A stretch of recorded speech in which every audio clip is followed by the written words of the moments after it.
Hey, welcome to the Rain and Morale podcast. So do you ever feel like screaming out in the office, on Zoom or outside the school gates, for the love of God, come on, really? Then if this is you and you're looking for an honest, fun and frank podcast on life and business, then sit back and listen to me, Rain and Morale. I'll be bringing great people on the show to talk, share and debate their life experiences and business challenges, keeping the show unpolished, but in a fun and unique British style, with sarcasm, tenacity, maybe a few swear words or tears. This podcast keeps it real, honest, raw, and removes the bullshit in the only way I know how, through authenticity and getting shit done. Think of it less like the Housewives of New York or Towie with the lipo and drama, and more like the house lives of the real world. I hope you'll take something away to be better informed, laugh, smile, or maybe even finally getting the confidence to shout, come on really. So enjoy.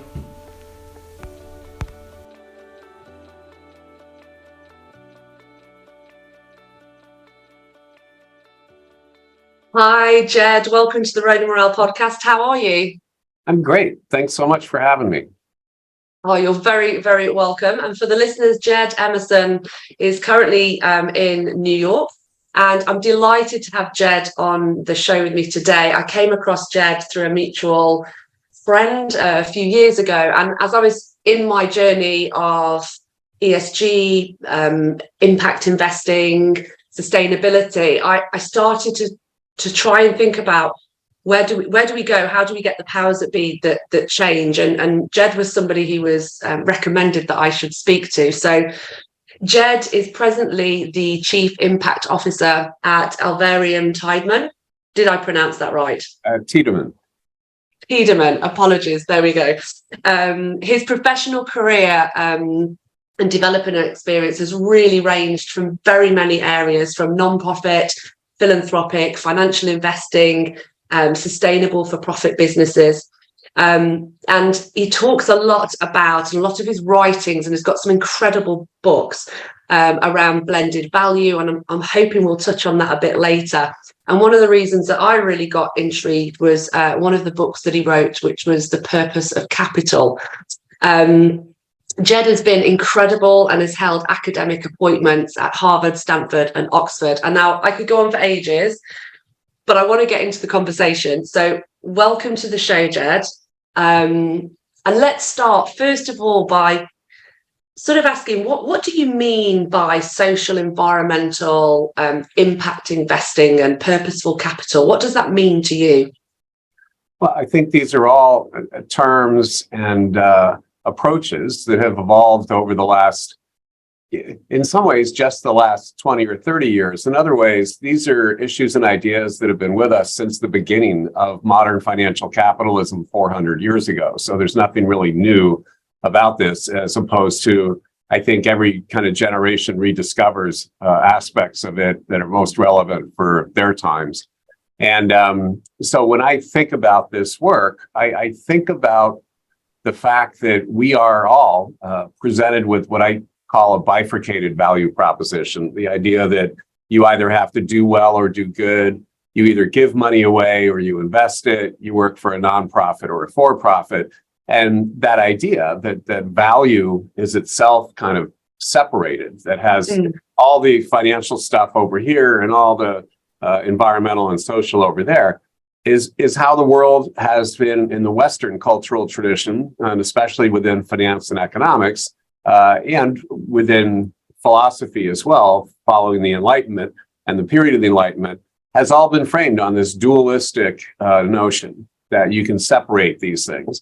When in fact, I would argue, all of us experience life and the world and our process of becoming on an integrated basis. We don't necessarily begin and say, oh, you know, I want to destroy the planet with my investing, and I want to somehow do a lot of grant making to try to make up for it.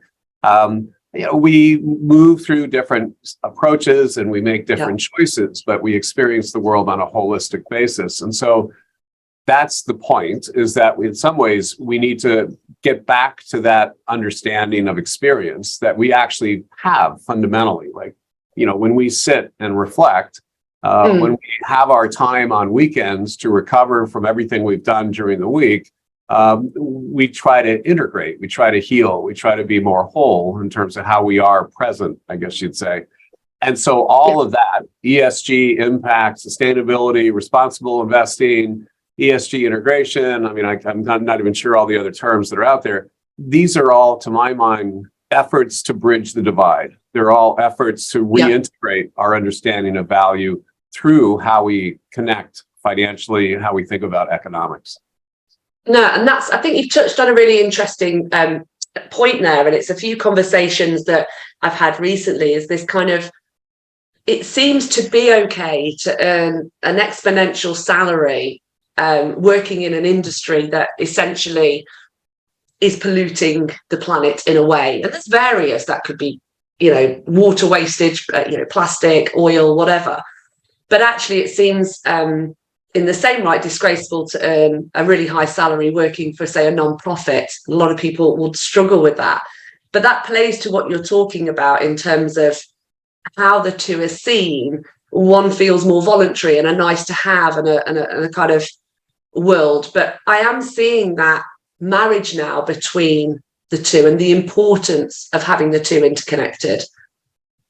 Well, I think they are fundamentally connected. What is wrong is we have divorced them and then spent most of our lives trying to recover from that artificial separation.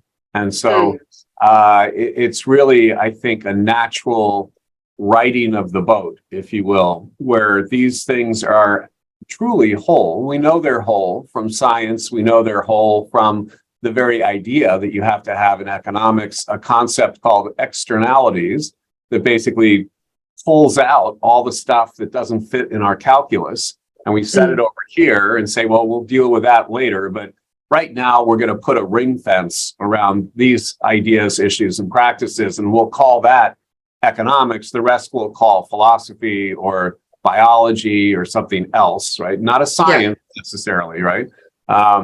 And so this is the fundamental challenge, is that that's the world, but we are not that way. And so you end up over the course of a life, you do volunteer work because you don't feel fulfilled in your day job. You start a nonprofit because you realize that what you're doing 9 to 5 is destroying all the things that you actually do care about. So it's that kind of a process of evolution. And touching on that, I mean, when we look at sort of even today, modern day institutions and education around economics, for example, it's still steeped in, the history and the diagrams of what was. Do you see that starting to change? I know you obviously have held academic positions, but do you start to see that shifting? Do you start to see the next generation, rather than just accepting what they're seeing, connecting dots and actually challenging what they're seeing and looking for different economic models? Yes. I mean, in my case, for example, in the 90s, when I started writing about these ideas and promoting them broadly and becoming a part of this community, I couldn't get a seat at the table in business schools. They didn't want to talk about it. It was in the aftermath of the 1980s and the whole greed is good frame and all that. Right. It was really the student body that pushed the academy to begin addressing these issues. And I actually, when I had my appointment at Harvard Business School, one of my colleagues said that he loved the work I was doing. He loved the ideas that I was promoting, but he couldn't work with me on them officially because it was considered a career killer, that it wasn't considered real economics or real finance. And so he could do it, in a few years' time when he got tenure, but not now because he didn't have that protection professionally. And today you can get your PhD in impact investing. I mean, it's just phenomenal, the shift that's taken place over that period. And in terms of your journey, has it always been in the back of your mind, or did you get to a certain point in your career where you went, this is just not working out for me? Like, what was there a defining moment? No, there clearly was. I was born and raised in the New York City area. And when I was a kid, served as a peer tutor in Spanish Harlem. Went on a track for youth and community development in my teens and 20s. Got my master's in social work. All I wanted to do was run nonprofits and change the world. Started my first nonprofit at 25 in San Francisco, a program called Larkin Street Services, which works with homeless kids and teen prostitutes in the Tenderloin district of San Francisco, and did a really good job. We had a very successful program, got a lot of money from foundations and government to serve kids. And I kind of woke up after about 4 years of doing that work and realized that there was a fundamental hypocrisy about the system and the processes that I'd become a part of. And that what we really were doing was providing services, but not creating change. And so the system would fund me as long as I could do head counting and say, well, for X amount of money, I served X number of kids. But the system wasn't really interested in creating any kind of meaningful change. It certainly was not concerned with causation or how to stop homeless issues from occurring in the first place. And almost more importantly, what I discovered was the way I framed it at the time was that money moves on the basis of politics, perception, and persuasion, but not performance within the nonprofit sector. And so my job as executive director would be to tell you stories about street kids that would make you cry, and then you would give me money. And my job as an executive director, when public funders came in, we had a multi-service program. So we had medical, educational, street outreach, drop-in center, art, education. And whoever it was, depending on what their funding interest was, I could turn my program to accommodate that interest. But nobody really funded the program. People funded parts, right? And it was our job to kind of try to weave that together. And I refer to that as the dance of deceit, because basically people would come in and they'd say, well, tell us about your program. And I would say, well, tell me what your interests are. They would say, well, and you just kind of go back and forth, kind of in this mutual deception, right? Yeah. And I just kind of reached a point where I felt like I had become a part of the problem, and the way that foundations worked and the way government funding worked was the problem. And I was just done. And I didn't really know what I would do or where I would go, but I was just kind of finished and was proud of everything we'd done, but it just was not adequate to create change. At the same time, around that period, 1989, I connected with a financier named George Roberts, who's the R of KKR, the leveraged buyout group, or what we now call private equity. And so George had come to a very similar outcome, but obviously from a very different journey. And he was feeling like the opportunities that were being presented to him to give his money away, to use his philanthropy, were almost antithetical to how he had created value in the world. There was no real strategy. There wasn't a logic to why this group should get more than that group.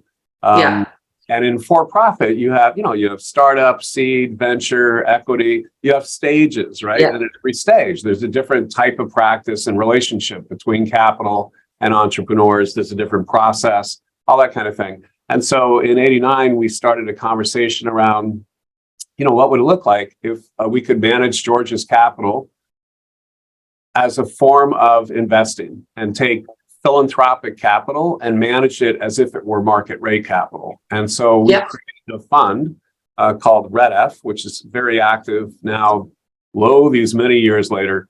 And we basically took his philanthropic capital, seeded for-profit ventures that were owned by nonprofit organizations that would then provide transitional employment to formerly homeless people. And so we were a muddy middle, if you will, in the 90s. And this is really, I was part of a generation of folks who were doing this kind of crossing, if you will. You'll remember Patagonia, The Body Shop, Ben and Jerry's. All these companies were coming up around that time. And so, great. And then one of the things that we did as part of our process was we created what I'm pretty sure is the first formalized calculation framework for assessing social return on investment. And so we basically would monetize the economic value of the social impact and tie it back to time zero investment period. And then you could project forward based on XYZ, like what it is that you thought the returns would be. It would just seem like an obvious thing to do if you're going to talk about creating social returns. And I spent more and more time speaking to for-profit seed and venture investors in the kind of mission-driven side of investing, right? And they would say, well, we invest for social returns. And I would say, well, how do you calculate the performance of that part of your portfolio? And they would literally laugh at me and say, no, it's a metaphor. We don't actually invest for social returns, right? And I'd say, well, we do. We have a whole framework, and this is how we manage it and all that kind of stuff. And so over time, I got more and more invitations to work with for-profit, mission-driven investors to help them think about how do you do this in a more meaningful way as opposed to just rhetorically. Yeah. And toward the end of the 90s, then my second kind of moment of waking up was when I realized I was having the same conversation with all these different people, each of whom thought they were very unique and special and different, but all of whom were basically confronting the same set of limitations with traditional business and investing as I had, 10 years earlier. And I became really focused on this idea that none of the language really matters. None of the definitions or metrics matter. The only thing that matters is that we have clarity about the nature of the value that we seek to create. And that with that clarity, then you can take any number of organizational forms, you can take any number of capital structures, you can have a vision toward the creation of a policy enabling environment that would allow you to support the evolution of this type of capital and corporate development. Yeah. But if you did not have clarity on the notion of the value you wanted to create, you were lost. And most of the people who enter this space come at it from a silo. They come at it from, I'm a corporate for-profit, I'm a nonprofit social entrepreneur, I'm an activist who's trying to get regulations changed. So they sit in these silos that end up inhibiting their ability to actually rise up and see the broader possibilities. And so that, to my mind, is called blended value, is this idea that value is fundamentally whole. It has component parts of environmental, social, and economic performance. And the issue is understanding what aspects of that are you trying to advance. And so then that's really where I kind of broke from the pack, if you will. Yeah. At that time, that was 2000. So amazing. 23 years ago. Wow. And so, listen. It makes me feel really old to talk about this. But it's such a huge journey, I can imagine, because there's still people trying to get to the table for modern day topics right now and aren't allowed at the table or are belittled or, so look, the fact that you were doing it so long ago is huge. But you talked a little bit there about the importance of value. How are you finding that the people that you work with are transitioning in a way that is non-financial value? So we often think very short term, it's very invest, money in, money out. How is that changing in your world and the people that you're working with? Well, I think it's changed incredibly over certainly the last 10 years and definitely over the last 20 or 25. And I think when I started, I was coming out of kind of like the philanthropic, nonprofit, social entrepreneur kind of practice and space, morphed into the more kind of for-profit side. And I think that that evolution kind of was part of, as I said before, kind of a generational shift and a coming together, if you will. So people my age began realizing, hey, wait a minute, like this isn't really working so well for what it is that we're actually said we wanted to do. And then people who are 20, 30 years my junior are coming into the table much more integrated, holistic, the whole idea of bring your whole self to work. I mean, being purpose-driven. I mean, all of that, it kind of came out very strongly, I think, for that generation.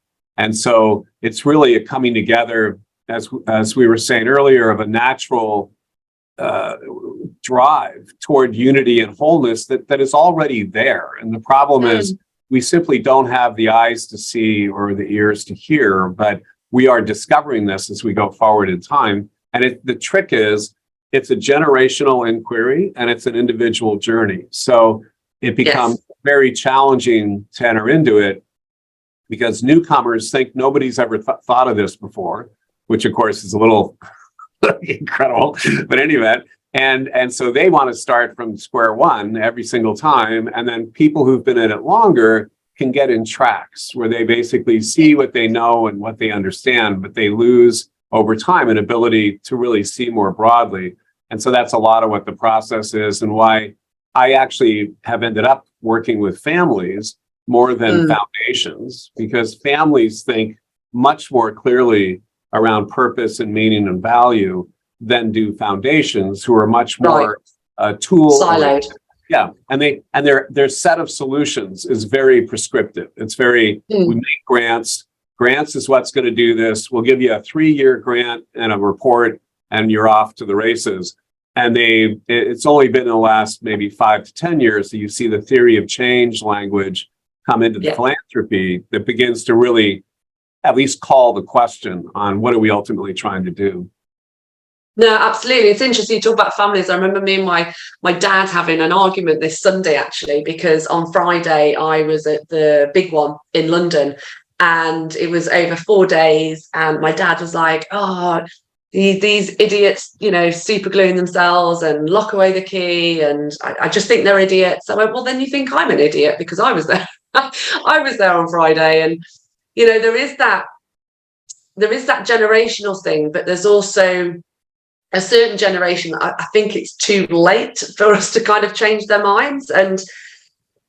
But I think where the argument ended up was more around cause management.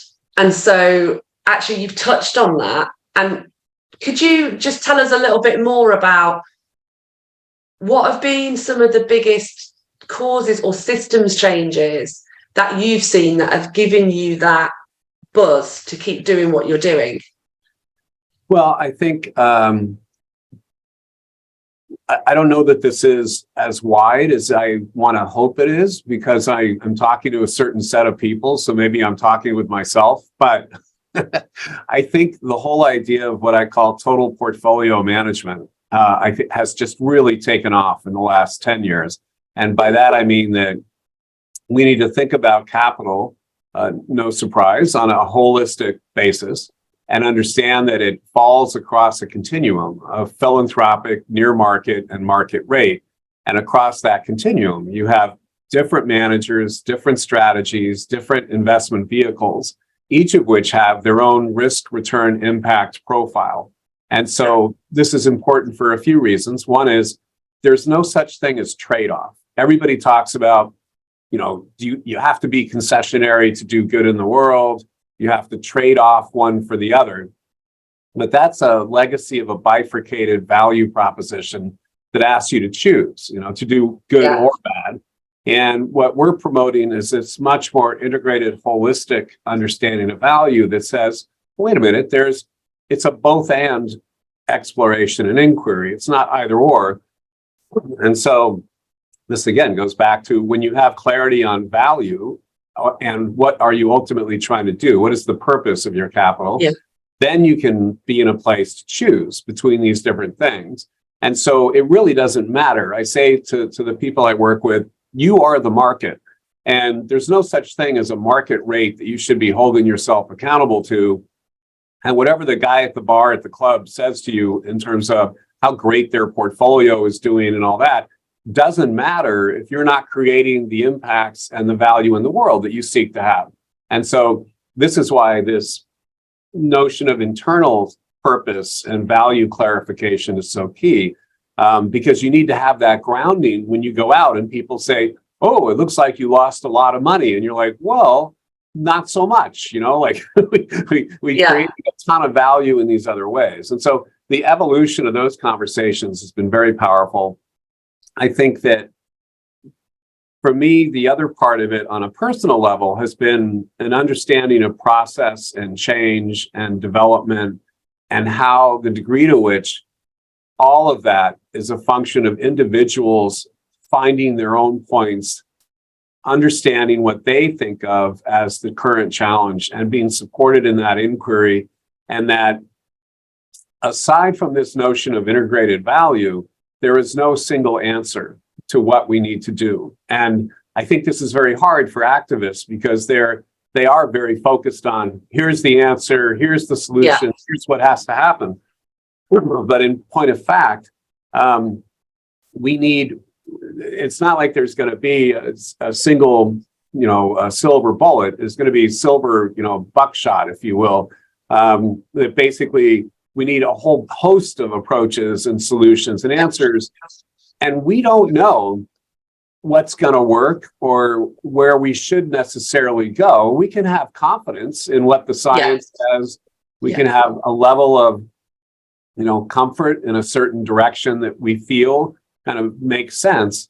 But ultimately, what's wrong with this conversation as a field is that it has devolved to a set of competing pitches where, my strategy, my fund, my policy is the one that's going to break the back on poverty or the climate crisis or whatever it is, instead of saying, we need to, instead of trying to convince each of our positions, we need to sit at the same side of the table and look forward and say, okay, fine, like these are the insights that I have at this point in the process. But how do we co-create the future of finance? How do we co-create better ways of leveraging capital for change? How do we collaborate in a whole different way from what we've done so far?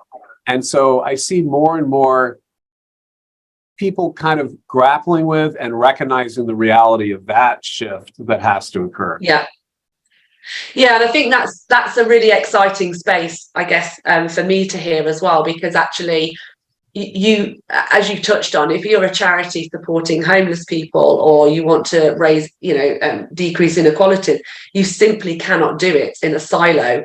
And just as biodiversity is so interconnected with everything, so are all the causes. And I think one of the things that I've realized and that I'm learning as well is that a lot of people go down the climate route, the activist route, but what 99% people are essentially missing, and I don't know if this is the same with the families that you work with, etc., is that, essentially there are 17 sustainable development goals. It isn't just about carbon emissions. So how do you work with your families and what's the literacy like across that really broad spectrum of where they can have an influence and change? Well, I mean, it's even worse than that because there may be 17 sustainable development goals, but there's something like 168 or something like indices. I mean, it's just under 300, actually, just under 300. So there you go. So, I mean, you can go down quite the rabbit hole on that. And I think it goes back to this notion of so there's a philosopher, Walter Brueggemann, and a theologian. And I've never seen this actually in writing, but somebody told me he said this. So I don't know if he said this or not, but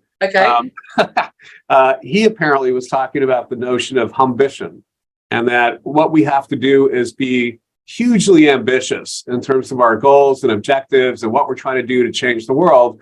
And we have got to approach that ambition from a posture of humility, because what is wrong in the world is the righteousness, the self-righteousness, the feeling that, I know what's right and everybody else is an idiot. I mean, and the reality is that we have been so wrong on so many levels for so many centuries that we weren't even really aware of, right? And so this idea that somehow this generation with its version of new tech is going to change everything for the better without doing a deeper reset in terms of our personal approach, our personal engagement, our own kind of quest, if you will.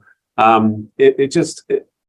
find it humorous to think that we're going to turn this all around using exactly the same thinking mindset practices and even more refined technology, which already is the shit that got us in the trouble to begin with, right? It's not like, I'm a big fan of technology, but let's be real. Like, Arnold Toynbee, the historian, said every generation thinks of itself as the pinnacle of human development and technology. And the irony is that they are. And the irony is that every previous generation thought the same thing, right? So we need to just dial it back a little bit in terms of our hubris and understand that we are creating potential responses to, but they may not be solutions for the challenges before us.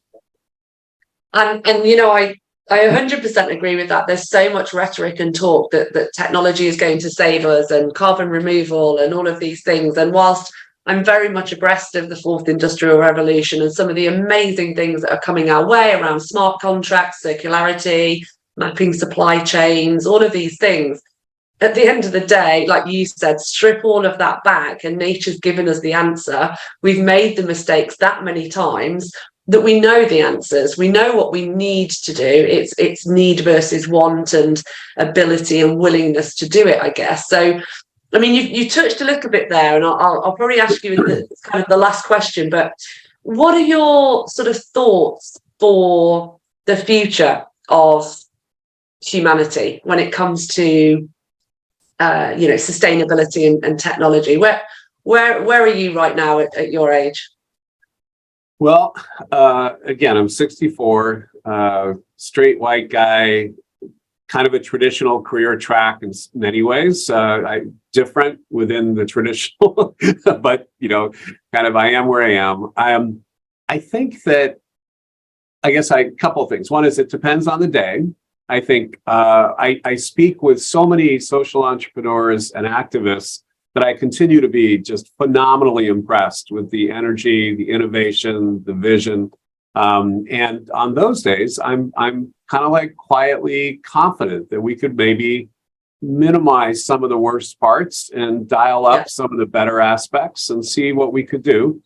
And I think if you really do sit with the science, the last IPCC report, I don't think that we're going to turn the corner on this. And I think that we need to, I think the Dark Mountain Project asks us to sit in the face of the eco side and really be fully present in the reality of what it is that we're doing.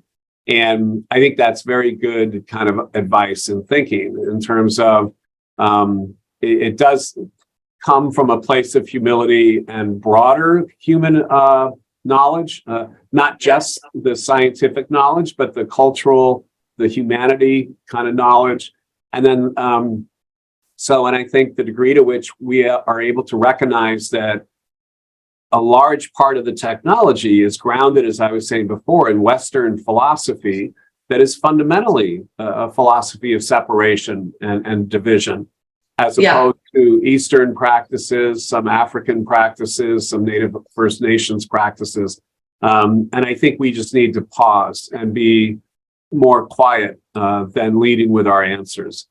So I think that's the opportunity that we have for success, even if we don't turn the tide on these challenges today. Yeah. Wow. That's probably an amazing place to kind of end the discussion. And hopefully in the future we can get you back on and discuss more of it. But Jed, thank you for the last few decades of, really challenging the norm and recognizing that it was cause and systems change that was required. For all the incredible work you've obviously done and continue to do. So thank you so much for joining me on the show. It's been an absolute pleasure to have you, and I'll let the listeners know where they can find more information. Yeah, no, that's it's my pleasure. And I would say the book, The Purpose of Capital, is free on the Blended Value website, and almost all of my writings are free in one form or another. And then we also have a great music video on The Purpose of Capital. So track that down as well. Oh, now I've not seen that one, so I'm literally going to do that in a minute. Right. No, amazing. Thank you for joining me, Jed. Have an awesome day. Thank you. Thank you very much. So that's it. You've made it. The show's over. Thank you for being with us. I hope you've been able to take something away, maybe solve a problem, or just know you're not alone. Here's hoping it made you smile with a few laughs along the way. Please feel free to find me on all social media channels, and you can subscribe to my YouTube channel. Just search the Road and Morale podcast. Have an awesome day and see you next time.